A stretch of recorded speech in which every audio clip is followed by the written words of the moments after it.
ನಮಸ್ಕಾರ, ನೀವು ನೋಡ್ತಾ ಇದ್ದೀರಾ ನ್ಯೂಸ್ ಫಸ್ಟ್. ನಾನು ವಿದ್ಯಶ್ರೀ. ಈ ಕ್ಷಣದ ಪ್ರಮುಖ ಸುದ್ದಿಗಳಿಂದ ನೋಡ್ತಾ ಹೋಗೋಣ. ಅದಕ್ಕೂ ಮೊದಲು ಹೆಡ್ಲೈನ್ಸ್. ಮಂಗಳೂರಲ್ಲಿ ಧಾರಾಕಾರ ಮಳೆಗೆ ಮತ್ತಿಬ್ಬರು ಬಲಿ. ನಾಡ ದೋಣಿ ಮಗುಚಿ ಇಬ್ಬರು ನೀರು ಪಾಲು. ತೋಟ ಬೆಂಗ್ರೆ ಅಳಿವೆ ಬಾಗಿಲಿನಲ್ಲಿ ದುರ್ಘಟನೆ.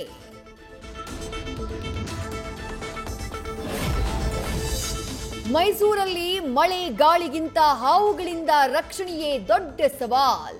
ಚಪ್ಪಲಿ, ಹೆಲ್ಮೆಟ್, ಬಾಗಿಲ ಬಳಿ ಅಡಗಿಕೊಳ್ತಾ ಇವೆ ಹಾವುಗಳು. ಮನೆಯಿಂದ ಹೊರಬಂದ್ರೆ ಮಳೆ, ಒಳಗಿದ್ರೆ ಹಾವುಗಳ ಕಾಟ.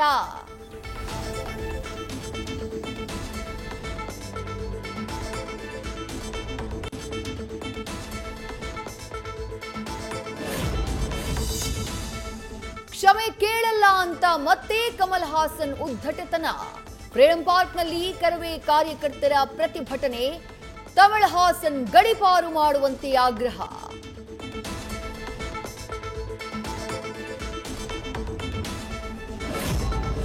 ಕನ್ನಡದ ಅನ್ನ ತಿನ್ನೋರು ಕನ್ನಡಕ್ಕೆ ಅನ್ಯಾಯವಾದಾಗ ಮಾತನಾಡಬೇಕು. ಕೂಡಲೇ ಕಮಲ್ ಹಾಸನ್ ಕ್ಷಮೆ ಕೇಳಬೇಕು ಅಂತ ಹೇಳಿ ಗಣಿಗ ರವಿ ಆಕ್ರೋಶ. ಶಿವರಾಜ್ ಕುಮಾರ್ ರಮ್ಯಾಗೆ ಏನಾಗಿದೆ ಗೊತ್ತಿಲ್ಲ ಅಂತ ಕಿಡಿ. ನ್ಯೂಸ್ ಫಸ್ಟ್, ನಿರ್ಭೀತಿಯಿಂದ ನಿಮ್ಮ ಪರವಾಗಿ.